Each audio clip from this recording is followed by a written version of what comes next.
tous. Bonjour. Bonjour. Merci à vous d'être là donc, ce soir pour ce vlog. Donc, où vous avez l'équipe cette fois-ci au complet. Parce que vous allez comprendre pourquoi.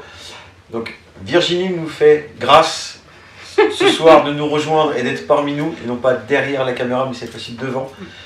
Puisque nous allons parler des 2 dernières enquêtes qui ont eu lieu. Donc, pas la dernière qui a été diffusée récemment mais les 2 précédentes. Donc, qui sont le dernier souffle de l'hôpital, que vous avez pu découvrir donc, cet été, à la fin de l'été. Et puis, Entretien avec les esprits qui a suivi derrière. Et donc, voici pourquoi Virginie est là. C'est parce que le dernier souffle de l'hôpital, donc cette enquête, a été donc, réalisée au mois d'août. Et sous une petite particularité. Alors, pourquoi? Parce que c'est les vacances. Voilà, on a tous des plannings à côté, que ce soit professionnels, personnels, etc.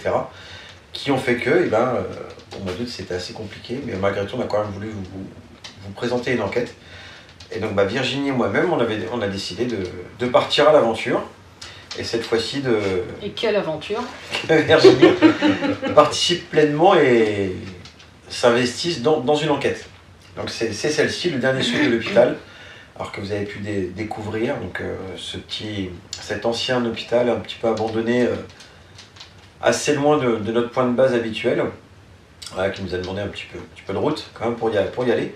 Mais on a découvert cette magnifique bâtisse, si on peut dire ça comme ça, cet immeuble hospitalier sur plusieurs étages qu'on a apprécié de découvrir toute une fin d'après-midi puis une bonne partie de la soirée. Voilà. Donc effectivement, alors cette enquête elle a généré quoi? Donc par rapport à tous vos commentaires, on a vu que surtout vous avez bien aussi rigolé. Parce qu'il y a eu quelques petits coups de flip, donc Virginie va nous en reparler un petit peu de ce qu'elle a vécu, ce qu'elle a ressenti pendant cette enquête. Oh moi c'était pas trop la flip par rapport au paranormal. Enfin, moi les bruits, c'était les bruits à l'extérieur qu'on pouvait entendre. Moi j'avais qu'une peur, c'était que ce soit des loups et des ours. Et en fait non, c'était juste des pigeons. Et voilà, en fait on est à l'affût de tout, on n'est que 2.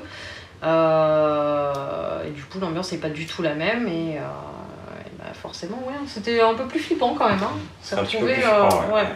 Il y a eu quelque chose. Alors déjà rien que pour le lieu, si on remet les choses dans le contexte, donc on est en plein milieu de la campagne bourguignonne, dans un petit village. Et en fait, au milieu de cette campagne, il a posé là cet immense bar, en fait, on va dire bar même, bar HLM, qui en fait est un hôpital en longueur sur plusieurs étages et totalement à l'abandon, cassé, délabré et voire même dangereux, puisque l'ensemble des vitres sont cassées. Les escaliers à l'intérieur, comme vous l'avez pu découvrir, il n'y a plus de rembarre, donc c'est du béton. C'est les ascenseurs surtout aussi. Les ascenseurs, effectivement, il n'y a plus de sécurité. Il y a la colonne est là, mais il n'y a plus d'ascenseur. Donc en pleine nuit, il n'y a pas de lumière. On peut très vite tomber et se faire du mal. Donc d'ailleurs, j'en profite, si vous avez repéré ce lieu qui vous dit quelque chose ou vous le connaissez, n'y allez pas de nuit. Ou alors allez-y, mais prenez toutes vos précautions et prenez de très bons projecteurs pour vous éclairer. Parce qu'on ne voit rien. Il y a toute une partie, tout un étage où en fait il y a encore les volets. Tout est fermé, donc on est vraiment dans le noir total. Avec des trous, avec les plafonds écroulés, c'est vraiment très dangereux. Mais malgré tout, on y a été. C'est pour ça qu'on avait passé quand même une petite partie de la nuit, parce qu'on a progressé étage par étage. Et on a pu avoir tout ça. Et malgré ça, à 2, pour ta première enquête, on a eu quand même un très beau résultat, donc, qui a été sur la fin, donc quand on était au premier étage, prête à partir, où en fait on a eu des réactions K2. Au moment où on annonce qu'en fait qu'on part, et là le K2 a commencé à réagir. Et on a continué là-dessus, et puis vous avez pu découvrir derrière le résultat de ces petits phénomènes qui ont été vraiment sympas, et on a eu un très bel échange. Et du coup, ce jeu de questions-réponses avec le K2 qui a aussi bien marché. Hein. C'est pour ça. Mais voilà, cette enquête, donc, effectivement, c'était une première. Peut-être qu'il y en aura d'autres. Non. Hein? Si. Non. si. Virginie reste malgré tout derrière la caméra à chaque fois, mais voilà, on sait que ça vous a plu en tout cas, qu'elle passe devant. Donc, bah, pourquoi pas sur d'autres enquêtes. Ouais. Oui, bah oui. On avisera. Cette fois-ci qu'on pose la caméra en fixe et puis bah, on sera tous les 4 devant, quoi. Donc c'est pour ça, si on relève quelques-uns de vos commentaires, donc c'est vrai qu'il y a surtout beaucoup de remerciements, en l'occurrence d'étonnement, et puis comme on l'avait pris des rires. J'en ai relevé 2, donc un de Angel Velasquez, qui nous dit bonjour à vous, vous êtes vraiment très courageux tous les deux, enquête angoissante, bravo à vous. Voilà, et ensuite on a le commentaire de Jacqueline Gomez, qui nous dit merci pour cette excellente enquête. L'enquête est vraiment oppressante, je vous trouve bien courageux. Bravo à Virginie qui a surpassé sa peur, ce n'est pas évident. Merci aussi à vous deux pour votre sérieux, bonne continuation à toute l'équipe. Voilà, donc la plupart des commentaires c'est que des remerciements et c'est vraiment touchant. On vous en remercie vraiment beaucoup de chaque fois qu'on vous diffuse une enquête, du retour qu'on a, que ce soit les encouragements, les remerciements, bien sûr. les petites attentions que vous nous faites part, c'est vraiment touchant et on se dit que toutes les heures de travail qu'on a derrière, parce qu'effectivement on vous sort une enquête d'1 heure, d'1 heure et demie, voire 2 heures, mais derrière il y a toute post-production qui est fait essentiellement par Virginie, voilà, qui monte les épisodes, qui pré-mâche en fait le travail d'analyse, parce qu'elle ensemble tout, et après on analyse tout ça, et puis après elle nous fait le montage final, donc c'est vraiment un très très gros travail, et, voilà, merci en tout cas à Virginie pour le travail fait, et puis merci à vous pour tout ce qu'on peut lire, et surtout les encouragements, c'est vraiment touchant et ça donne du bon au cœur. Complètement. Ça booste toujours pour toujours avancer sur une prochaine enquête, et puis voilà, c'est un petit peu notre terreau, les encouragements, c'est ça. Pour ça, c'est ce qui nous motive, hein. On va toujours vous sortir, on a notre côté passion de ce domaine-là, de diffuser, mais si aussi on fait des enquêtes, c'est pour vous, pour pouvoir vous proposer quelque chose, de travailler là-dessus, et puis... la notion, c'est le partage.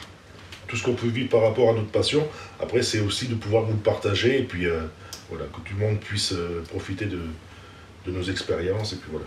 C'est exactement ça. Ça reste dans notre optique, hein, de la création du groupe, hein, UPRAP, hein. C'est l'entraide, le partage, voilà, le fait d'aider les autres. C'est pour ça que notre base, entre guillemets, c'est les enquêtes chez les particuliers, parce qu'on est là aussi pour ça, on a créé ce groupe à la base pour ça. Malgré tout, des particuliers, on n'en a pas tous les jours, on n'a pas des demandes d'enquête. Derrière, on aime aussi aller sur des lieux un peu différents, voilà, que ce soit proche ou loin de notre domicile, et on découvre quelquefois des régions de France ou des petits endroits, pour l'instant de la région centre, qui méritaient vraiment on a trouvé des beaux endroits, franchement. C'est pour ça, d'ailleurs je vous invite, hein, tous les nouveaux abonnés de la chaîne, tous ceux qui ont regardé les dernières enquêtes, allez faire un tour sur les précédentes, hein. Il y a vraiment de très beaux lieux sur lesquels on a fait des enquêtes, rien que pour découvrir, pour attiser votre curiosité. Que ce soit d'anciens châteaux, des maisons particulières, où on a été voir des lieux extérieurs aussi, qui méritent vraiment d'un regard, peut-être que de reportage, mais au moins d'être découvert. Et en plus ça laisse une trace, par exemple, je prends l'exemple du château de Boismorand, qui a brûlé récemment, hein, ça date de peut-être 2 mois, et donc c'est un château qu'on avait visité il y a un peu plus d'1 an. Un peu plus, ouais. Un peu plus d'1 an, et puis voilà, donc on a peut-être fait partie des derniers à avoir un petit peu évolué dans... Donc voilà. C'est ça. Pour ça, c'est des lieux qui ont une histoire, qui ont une âme, hein, hormis l'âme paranormale. Mais derrière, il y a toute une histoire dans ces châteaux. Le château de Boismorand, qui a été pendant une grosse période un ancien hôtel, où il y a une histoire derrière qu'on a réussi à trouver avec des mafieux, voilà, des choses comme ça. Enfin, c'est toujours ce petit côté attrayant aussi à rechercher l'histoire de Dieu. Exactement. Important. Pour ça, il y a vraiment des lieux sympas. Il y en aura d'autres certainement, hein, qu'on sera amené à découvrir, hein, pour ça. Donc si vous en connaissez, hein, surtout, n'hésitez pas. Vous allez un petit mail ou un petit message sur Facebook, en privé, via Messenger. Envoyez-nous et puis ça nous fera toujours plaisir qu'on partage ça. Hein, même si les us et coutumes veulent que chacun cache ses lieux, ne partage pas. Voilà, ça c'est plus sur la communauté des urbexeurs pour éviter les dégradations, c'est tout à fait légitime et compréhensible. Mais voilà, si vous connaissez des lieux qui, selon vous, mériteraient une enquête paranormale, n'hésitez pas. D'accord. Pour l'instant, comme on vous l'a dit, donc on reste sur la région centre, donc, enfin, le Loiret et les départements limitrophes, pour des questions pratiques, pour l'instant. Mais peut-être qu'un jour, on sera peut-être même à aller plus loin, voire même très loin. C'est dans l'éventualité si un jour c'est possible. On verra bien. Alors en parlant de région, on va rester sur la région centre, sur la deuxième enquête. Attends, il y a quelqu'un qui m'appelle. Oui. Ah. Oui, j'arrive. Voilà. Donc cette fois-ci, Virginie repasse derrière la caméra, puisque on va parler de l'avant-dernière enquête qui est diffusée, qui est Entretien avec les esprits. Alors là, s'il y a bien un lieu qu'on a trouvé, où quand on est arrivé, on a fait waouh. Ouais, Ah oui. C'est bien celui-là. Un superbe. Ouais. À Alors, tout niveau d'ailleurs. À tout niveau. Ouais. C'est alors c'est un ancien, pareil, on est beaucoup sur les structures hospitalières hein, quand même. C'est un ancien SSR, donc c'est un service pour les personnes qui ont besoin de rééducation suite à des accidents, des choses comme ça, qu'on a découvert en fait grâce à un urbexeur, grâce à un ami hein, qui lui y a été en tant qu'urbex et qui nous a contacté, nous a dit il y a quelque chose là-bas, allez faire un petit tour, ça pourrait être sympa. Et malgré la distance, on y a été.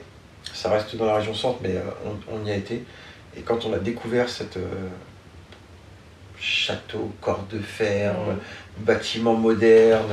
Il y avait un peu de tout au niveau. Oui, il y a un mélange de. Architectural, c'était assez commun.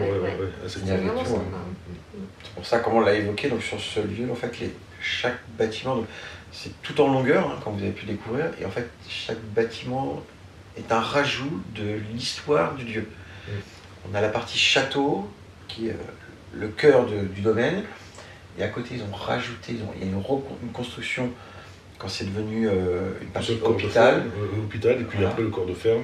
Et après le corps de ferme, c'est devenu la partie SSR, où ça a été la fin de la vie de ce bâtiment.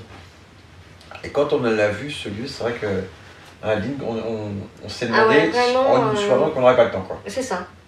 D'ailleurs, on n'a pas eu le temps on s'est vraiment fixé sur un lieu, enfin, le centre de la bâtisse, puisqu'il nous aurait fallu beaucoup plus de temps pour faire vraiment toutes les pièces et toutes les... il y avait une maison à côté ou deux. Oui, il y avait deux maisons, il y avait deux petites maisons. On n'aurait pas pu faire la totalité sur une soirée de toute façon. Donc, mais vraiment un domaine, une bâtisse... c'est au niveau architectural, au niveau décoration, au niveau boiserie, c'était vraiment quelque chose de sympa, quoi. Ouais. Qui restait quand même assez propre dans l'ensemble au niveau du plafond, de certains plafonds, notamment les deux premières pièces qu'on a faites, la grande pièce que vous pouvez voir en début de vidéo, c'est vraiment les moulures, c'est resté en état vraiment irréprochable au niveau des plafonds, quoi. Donc, rien que pour ça, ce genre d'enquête, on découvre aussi sur l'instant T des décorations vraiment et qui ont une histoire. Voilà, on ne fait pas des enquêtes pour faire une enquête, on découvre également les lieux et il y a une histoire autour de tout ça, donc on apprend pas mal de choses. Et c'était vraiment magnifique. Vraiment sympa. Les plafonds, les plafonds peints, là, c'était vraiment quelque chose de... Et c'est vrai que par rapport à d'autres lieux qu'on aurait pu faire, qu'on a fait ces derniers temps, il n'était pas si dégradé que ça. Non. Il y avait quelques endroits où c'était un petit peu effondré ou quoi, mais vraiment, on voyait bien qu'il y avait quand même un respect des lieux pour tous les gens, parce que forcément, il y avait quand même des gens qui pouvaient venir passer du temps là-dedans, mais il n'y avait pas forcément visiblement une volonté de tout dégrader, et voilà. Donc c'est vrai que c'était assez satisfaisant de pouvoir constater ça. Et puis c'est vrai qu'on est arrivé en fin d'après-midi, début de soirée. Ouais. On a été très très vite pour faire la visite parce que la nuit tombait. Et malgré tout, on n'y est pas retourné. Et de jour, j'aimerais bien voir exactement, ce que c'est on pense à refaire ça de journée. Ouais, de jour. Alors malgré tout, et j'ai appris depuis peu en fait que le domaine a été vendu à un promoteur immobilier pour en faire je ne sais pas quoi, mais ça a été vendu. Donc, est-ce que l'accès va y être encore possible? Ça risque d'être compliqué, parce que maintenant ça devient plus un lieu abonné, mais vraiment un lieu privé avec un propriétaire. Donc à voir, mais ça aurait vraiment mérité d'y aller de jour, et si on a la possibilité d'y retourner. Le problème c'est qu'on ne savait pas éventuellement sur quoi on allait tomber vraiment. Donc voilà, après on a fait aussi selon nos emplois du temps, donc on ne pouvait s'y rendre qu'en fin de journée. C'est pour ça, donc à voir si on peut y retourner. Parce qu'il y a comme ça, on parlait tout à l'heure des lieux précédents, mais il y a des lieux qui nous marquent ou qui nous laissent une empreinte derrière. Et on se dit, bah tiens, j'aimerais bien prendre des nouvelles ou y retourner, des choses comme ça. Alors peut-être qu'on fera des... Pour l'instant, on n'a jamais fait de contre-enquête, mais peut-être que ça serait des choses à explorer aussi dedans. On essaie à chaque fois de vous proposer des choses nouvelles, mais sur des lieux qui nous ont vraiment marqués. Peut-être qu'un jour, on y retournera à distance pour refaire le point et voir.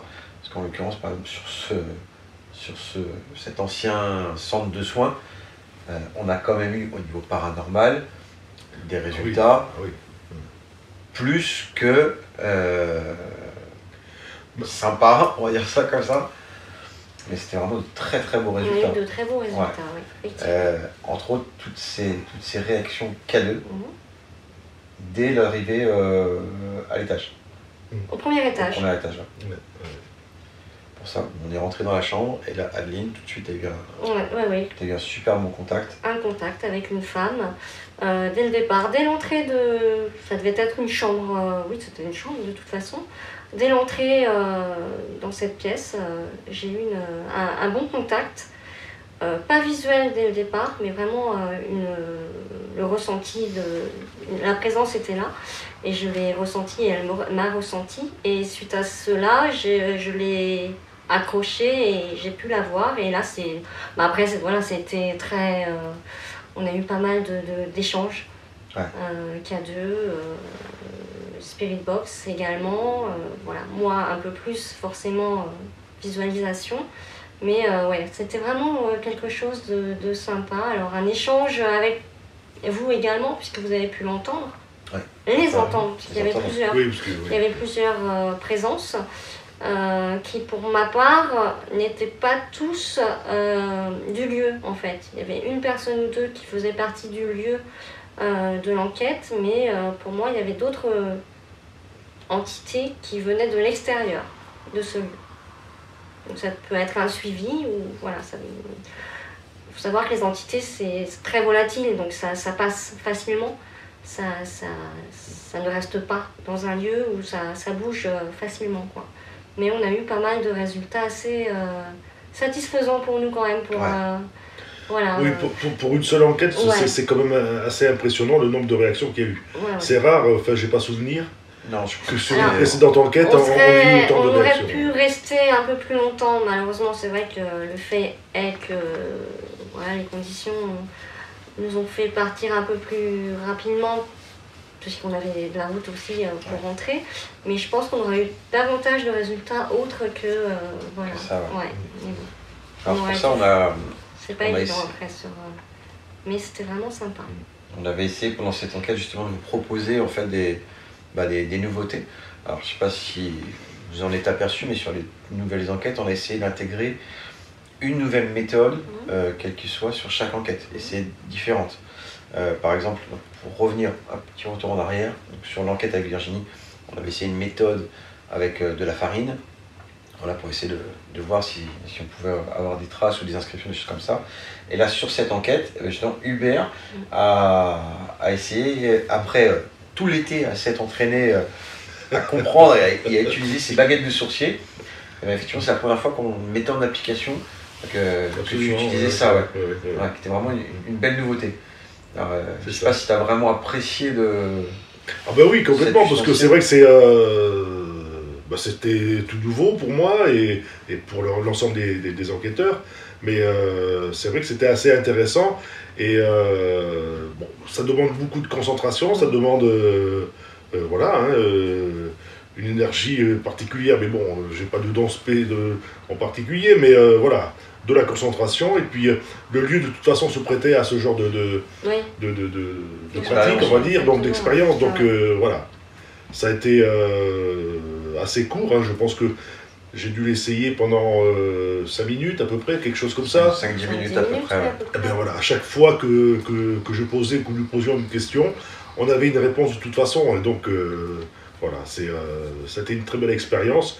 Et puis peut-être qu'on aura l'occasion de... À renouveler, ouais, pas forcément systématiquement, mais je pense que après on le fait selon le ressenti. Hein, une fois qu'on est en place, on a tout notre matériel, mais on ne va pas forcément toujours tout sortir. Mais voilà. C'était une très belle expérience en tout cas. Ouais. Qui malheureusement s'est arrêté à cause d'une guêpe. Oui. En fait, tout simplement, voilà, parce qu'on était dans le noir, et puis c'était encore, on était encore en période estivale. Et puis malheureusement, avec les lumières, les insectes arrivent, et puis on a dû couper avant de se faire piquer. Mais c'était vraiment dommage. Mais c'est pour ça, mais après, voilà, cette enquête aurait pu nous donner tout un panel de... Si on aurait pu avoir plein de matériel, je pense qu'on aurait tout testé. Ah oui, bien sûr. On aurait passé la soirée à tout tester, tout ce qui était possible, imaginable. Et parce qu'on avait un très bon ressenti, on avait vraiment un lien qui s'était créé entre nous et la bâtisse, plus les entités qu'on avait en contact. On était vraiment en fusion avec ça. Ouais, il y avait vraiment une ouverture. Et c'était vraiment propice. On sentait vraiment que les entités qui étaient avec nous, qui nous accompagnaient, avaient vraiment un besoin ou une envie d'interagir avec nous. Alors soit dans un esprit de jeu, ou voilà, mais il y avait vraiment une curiosité, et puis ils étaient vraiment avec nous. Voilà, ça c'est clair, et c'est pour ça que oui, on aurait pu utiliser effectivement tout le matériel enfin voilà, on aurait eu d'autres choses aussi à utiliser, on l'aurait fait. On l'aurait fait. C'est pour ça que toujours dans cet esprit de jeu, on a essayé après, quand on était à l'étage, donc de jouer avec l'entité à travers des balles. En fait, tout simplement, donc on a posé des balles au sol, et on leur a demandé un petit peu d'essayer de faire bouger cette balle, pour qu'on puisse avoir une expérience visuelle cette fois-ci, qui malheureusement n'a pas été concluante, parce que comme on l'a expliqué, c'est assez difficile pour eux de faire bouger un objet, ça nécessite quand même pas mal de choses. Alors, malgré tout, dans vos commentaires, cette petite expérience a été appréciée par certains, pas du tout par d'autres. En aucun cas, cette expérience n'a pour le but de dénigrer ou de manquer de respect à quoi que ce soit, à une entité. C'est pour ça, on pose les choses et après on demande. Et on leur demande s'ils le souhaitent. Mais c'est pas parce qu'on pose une balle au sol qu'on prend une entité pour... il n'y a jamais d'imposition. Pour un chien, il n'y a jamais d'imposition, voilà, comme dit Adeline. On leur propose parce que pour nous, ça nous semble quelque chose de simple visuellement à transcrire. Voilà. Une entité qui arrive à faire bouger une simple balle ou de la faire chuter dans des escaliers, derrière c'est un acte important qui leur demande eux beaucoup de force et beaucoup d'énergie, et qui derrière a une belle retranscription. Mais c'est pas les dénigrer, pas la prendre pour un chien.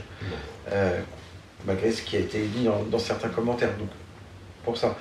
Mais voilà, ça fait partie de certaines expériences qu'on peut. C'est le même principe que de faire bouger ceux qui veulent jouer avec d'autres choses. Donc nous on ne fait pas de faire bouger une goutte sur une table de Ouija, ou de faire bouger un verre, ou de traverser un écran de farine, des choses comme ça. C'est des petites expériences simples qui permettent de voir jusqu'où on peut aller, en l'occurrence. Mais voilà, ça sera certainement des choses qui seront refaites sous d'autres principes, avec d'autres ustensiles. Mais voilà, mais ce ne sont que des expériences visuelles. Après, si la personne ne veut pas, on ne va pas forcer, bien entendu. Je voulais revenir sur 2-3 commentaires, parce que cette enquête aussi a généré pas mal de commentaires de votre part, mais surtout des questions. En l'occurrence, pour toi, Adeline, donc on a une abonnée, donc Françoise Guillou, qui nous demande, Adeline parle de cette entité extérieure au château. Oui. Voilà. l'as-tu ressenti en voiture? Enfin, elle pose deux questions. Ouais, l'as-tu oui. ressenti en voiture? Alors non, je l'ai ressenti dès l'arrivée en fait. D'accord, donc vraiment dès qu'on est arrivé Dès qu'on est arrivé sur le lieu. Voilà. Donc c'est pas quelque chose qui nous a suivis d'Orléans pour venir sur le lieu. C'est vraiment l'entité qui était là, sur le lieu, et qui nous a rejoints, qui a compris qu'il y avait une ouverture avec nous, et qui est venu rejoindre Adeline. Exactement. Et qui a commencé à agir. Voilà. Donc Françoise Guillot revient aussi sur un événement donc, qui s'est passé. Un moment pendant l'enquête, à 2 reprises, en fait j'ai eu mal au dos. Voilà. Oui. J'ai eu mal à la nuque, j'ai mal au dos, à travers justement pendant. Et justement, elle s'étonne de la relation qu'il peut y avoir entre le fait qu'une entité puisse faire mal à quelqu'un et le fait de ne pas pouvoir bouger un ustensile. Ah oui. Voilà. Elle compare en fait ces deux forces, entre guillemets, pourquoi l'une pourrait se faire mais pas l'autre. Alors, ils n'ont pas conscience de leur façon de procéder en fait. Quand cette entité t'a fait mal, t'a touché, t'as pas fait mal, mais t'as eu un toucher, l'entité n'a pas conscience de ce qu'elle fait en fait. Hein. Elle interagit comme elle peut. Donc ça peut être un toucher, ça peut être par la force, ça peut être par une griffure, alors que ça ne peut être que justement une communication physique et non une approche, l'intention n'est pas mauvaise à la base. Voilà. Après ça peut être, voilà. C'était quoi la question, excuse-moi? La question c'est l'étonnement entre le fait d'avoir mal au dos, de faire mal à quelqu'un, et le fait que de ne pas pouvoir faire bouger cette balle. Alors, parce que justement, tout dépend de leur énergie, ça leur demande énormément d'énergie. Il y a des entités qui arrivent plus facilement à faire bouger des objets, il y a des entités qui arrivent plus facilement à parler ou à chantonner. Voilà, ça dépend de l'entité, de son esprit antérieur. Ça dépend de pas mal de choses en fait. Ça sera jamais la même façon de procéder pour chaque entité. Et est-ce qu'il ne peut pas y avoir également aussi simplement la réaction du corps en présence d'une entité qui va balancer un champ électromagnétique ou quoi? Tu vois ce que je veux dire? Ouais, c'est possible, ça peut Parce que moi c'est pareil à un moment donné. Alors après, est-ce qu'il y a vraiment un lien après avec ta présence ou l'esprit aussi qui travaille ou quoi? Mais à un moment donné c'est pareil, moi j'ai la chair de poule. Et alors qu'il faisait, je ne sais plus combien... on peut être amené à être paralysé, voilà, on peut être amené à avoir une paralysie rapide, mais voilà, ils essayent de se mettre en contact avec nous par différentes façons, donc tout simplement. C'est pour ça la plupart des douleurs ressenties ou des gestes, ce ne sont pas de l'agression. Ce ne sont pas forcément de l'agression. C'est plus des touchés, c'est voilà, on tape comme si quelqu'un vous tapait sur la boule, coucou, je suis là. Voilà. Et la transcription fait que on ressent une douleur ou un effet physique, griffure, etc. Et c'est plus coucou, je suis là, voilà, je suis à côté de toi. Donc c'est pour ça. C'est pas la même force et le fait de faire bouger un objet est encore quelque chose d'un niveau supérieur, ici encore plus. Dans les autres commentaires, voilà, il y a Ellison M qui nous demande si un esprit en fait. Alors, à travers il revient en fait sur les PVE, donc ce qu'on a entendu au Spirit Box, entre autres le fameux ma fille, la fille, voilà, qu'on n'a pas pu déterminer, ou une fille. On entend fille, mais avant, on ne comprenait pas ce qu'il y avait. Donc il revient là-dessus en demandant si un esprit en fait nous aurait pas tout simplement fait comprendre qu'on avait une mission à propos de, est-ce qu'il parlait de sa fille à lui, ou d'une fille à nous. Voilà. Quel était le but, justement, de prononcer dans la Spirit Box le mot fille, ma fille, ou sa fille, ou ta fille, etc. Donc il revenait là-dessus. Alors effectivement, on n'a pas eu de conversation vraiment poussée. Non. C'est pas évident parce qu'on n'a pas forcément le recul pour essayer de bien comprendre les quelques bribes de mots qu'on peut percevoir. Des fois, soit ça va être clair et net en direct, ou alors des fois il faut repasser la bande pour pouvoir comprendre un petit peu le sens de la conversation. Et à ce moment-là, voilà, une fois qu'on entend 24 heures après, de toute façon c'est trop tard, et on ne peut pas reposer les questions qu'on aurait dû poser si on avait compris la question dès le départ en direct. Compris, ouais, tout à fait. C'est pour ça sur les PVE, et puis de comprendre un petit peu ça, effectivement peut-être qu'il avait un message, que cette entité avait un message à faire passer à sa fille ou à une fille, mais tant qu'on n'a pas de phrases complètes qui s'entendent, voilà, avec un réel message, c'est toujours très compliqué. Après Aline, je ne sais pas si pour toi tu arriverais à avoir une réelle conversation, un échange jusqu'au bout avec une entité qui te dirait voilà, est-ce que tu peux aller voir ma fille dans ce cas-là et lui transmettre quelque chose. Voilà, moi j'arrive à avoir de bonnes discussions, mais ça reste après privé pour certains cas. Donc voilà, donc après oui, là il faut savoir qu'il y a eu plusieurs entités en parallèle pendant les PVE. On a eu plusieurs entités, notamment des femmes, enfin il y avait des femmes et des hommes. Voilà, donc ce n'était pas toujours le même esprit qui essayait de discuter. On avait quand même femmes, hommes, femmes, plus les mêmes en général. Mais oui, après, forcément, un médium arrive à communiquer et peut aller jusqu'à avoir une histoire de vie avec une entité complète. Donc c'est pour ça. Enfin, alors, chose qui n'a rien à voir avec les phénomènes, Alex Mangès donc, nous pose un commentaire et nous demande à quand UPRAP en Écosse. Ah. Voilà. Ah, oui. S'il nous paye le billet d'avion, très vite, on peut y aller. Voilà. Alors c'est vrai que l'Écosse est très réputée pour ses châteaux hantés, entre guillemets, et aller là-bas serait même plus qu'un rêve, entre guillemets, d'aller faire une enquête dans un somptueux manoir écossais. Voilà. Bon, par contre, Hubert et moi, on ne portera pas de kilt pendant l'enquête. On s'abstiendra de ça. La bouteille de whisky peut-être, mais le kilt, je pense qu'il restera au vestiaire. Le whisky sera plus... The Rock. Le whisky. Donc voilà pour cette enquête. On le redit et on le redira à chaque fois, mais merci à vous. Merci pour vos commentaires, vos visionnages, vos abonnements, tout ce que vous pouvez faire pour nous, concrètement. C'est que du bonheur, c'est vraiment du partage heureux qu'on a avec vous. Vous avez pu découvrir là depuis quelques jours, donc il y a donc cette nouvelle enquête qui est diffusée, cette nouvelle enquête particulière chez un particulier que je vous laisse découvrir, qu'on a publié il n'y a pas très longtemps, d'accord, qui mérite d'être regardé, d'accord. Encore une histoire très touchante. Ouais. Encore une histoire vraiment touchante qui nous a encore touché au cœur.